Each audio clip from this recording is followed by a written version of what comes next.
Da da da da! What's my good cheer? Welcome, welcome, everybody. A new day, a new opportunity to get it right. And if I don't get it right, at the very least, be proud that I at least put a little bit of effort into whatever I'm trying to accomplish. And in this moment, the only thing I'm trying to accomplish is in that space that I have right now in between when I hit that live button and when I said, that's it, folks. I am off. I am shut down in the inside and not necessarily completely shut down because I'm going to that job that puts the roof over my head that I'm so grateful that I am able to practice my craft. But sometimes in a place where you feel comfortable, in a place where you've done um, these movements repetitively over and over again, it becomes second nature and it allows you to be able to just zone out, get the job done, but also at the same time do a little bit of reflection of your days off, your work week, that event that you just had to come out of? Or what about that event that you've been working on or been wanting to work on, but you just never seem to have the time? Sometimes in the repetitiveness, we get to learn habit.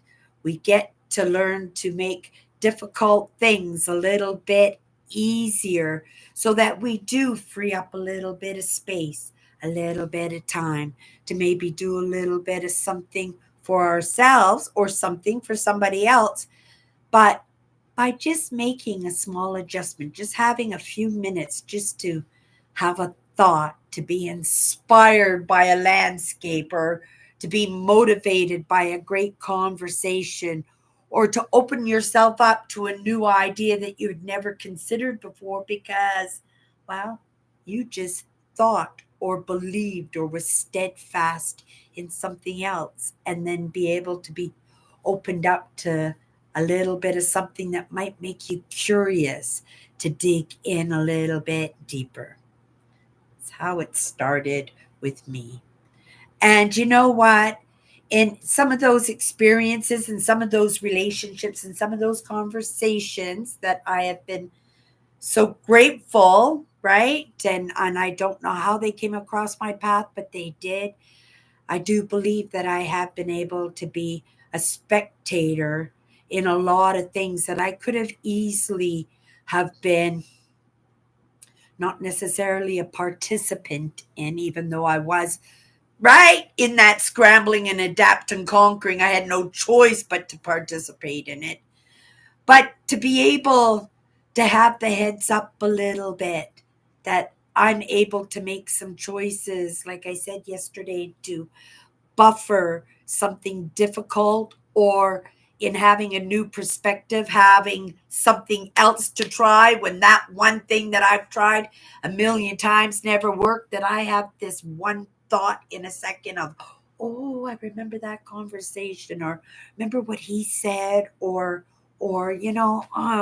right, maybe they're right. They're nagging at me all the time. Maybe they're right. And you give a new idea a shot.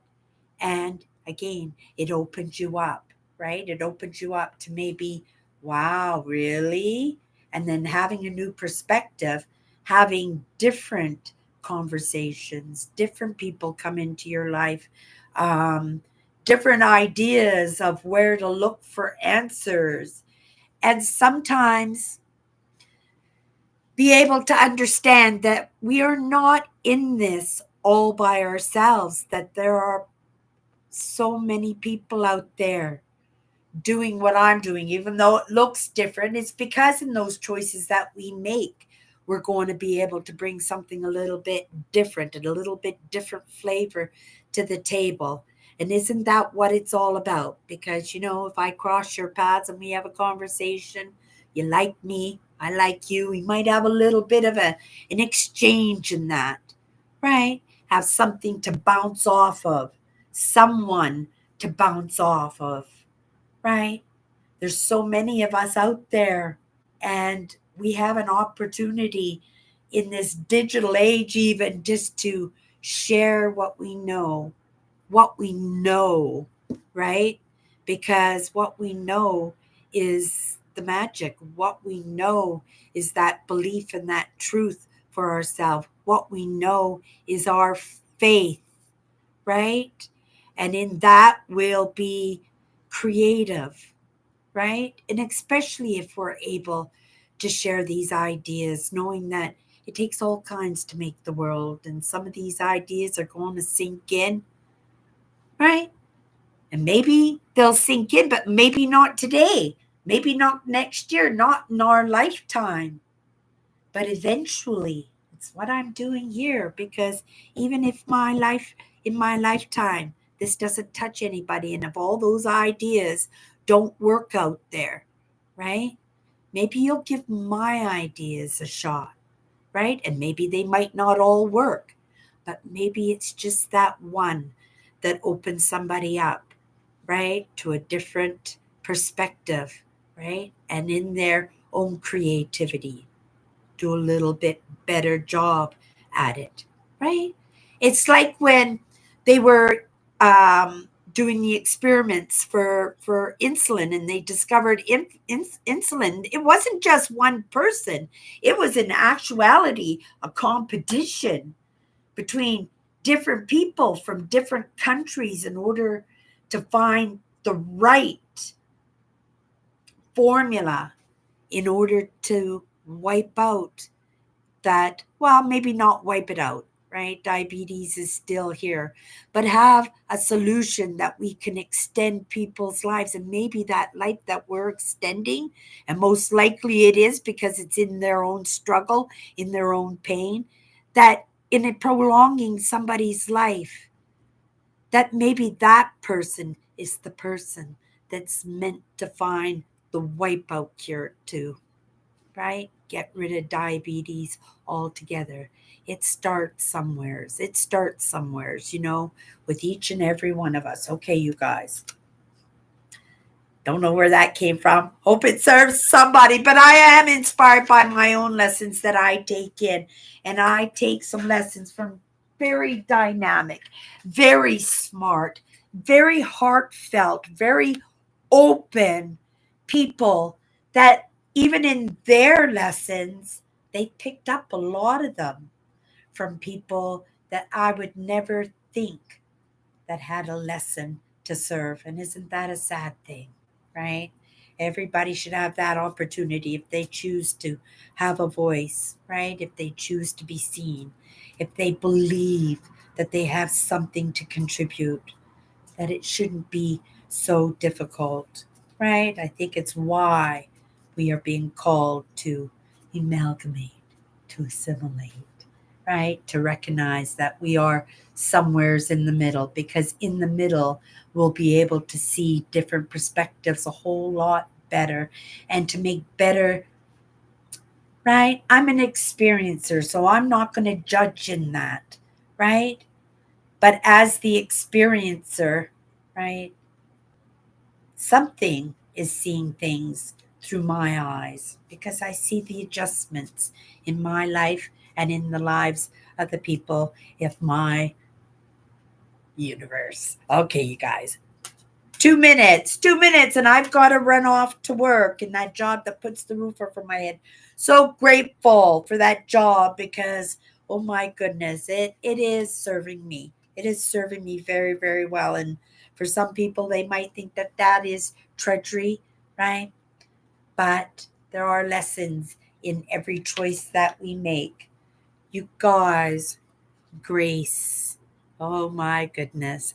This is a big one, because grace is where miracle lies.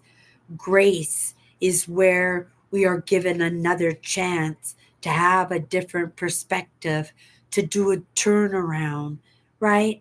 Grace is swooping in to take care of things when we are totally at a loss and at a confusion, right? Hello. Hello, Dave. Thank you so much for popping in. Couple more years for me, but I don't think retirement is going to look for me like it looks for you. I will try because I know you love the mother nature and the outdoors as much as I do, right? And you love Ontario as much as I do. So there will be similarities, but yeah, won't be a real retirement for me because this doesn't stop, right? That's the grace that I got this far to have that recognition. And in having that recognition, what could I do? I am not curing cancer or not cancer, diabetes, right? In taking that lifesaver of insulin and then putting that on the shelf of something from the past because innovation and a new perspective provided something that will resolve that forever. But diabetes does run in my family. And in those perspectives, right? If I don't help, right, my sister take care of herself in that aspect of, right, liking the sugars, right? Because that insulin still needs to be supervised by our attention to what we take into our systems in our own well-being. It is a joint effort, right?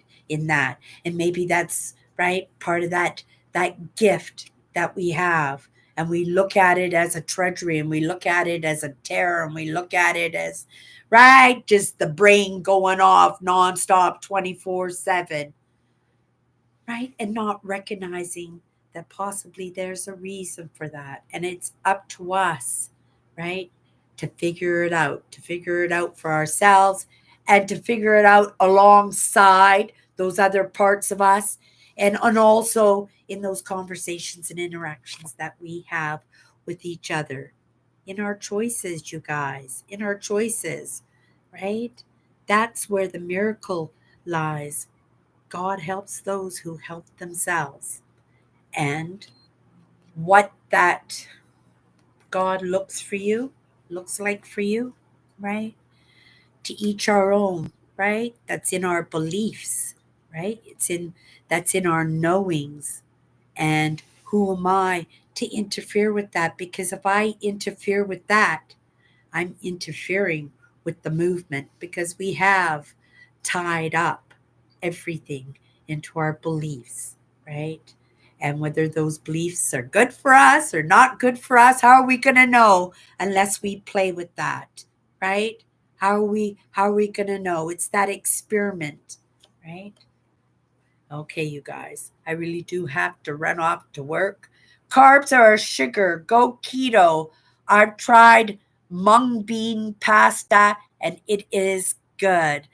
Have you tried the canned chicken pizza crust recipe yet, uh, Dave? I haven't tried it yet, but it's a keto thing where you actually use canned chicken and an egg, and you make a pizza crust out of it by mashing it together and baking it, and then you add your ingredients to it. I've been seeing it on TikTok and Instagram, so I thought maybe I would try it. I got my canned chicken; it's ready to go, right? But I also have a frozen pizza in my freezer too. Okay, you guys, I truly gotta run off to work. Have a great day. Have a great week. If you want to show up tomorrow, I don't know when I'll be popping in. I'm assuming it'll be sometime before I head off to work. If I don't see you during the course of the week, pop in on Sunday. Meet the rest of the crew. Dave is one of them, right? Thank you so much for popping in today and hanging out with me during this live, Dave. That was pretty awesome of you. You guys, have a great day. See you tomorrow.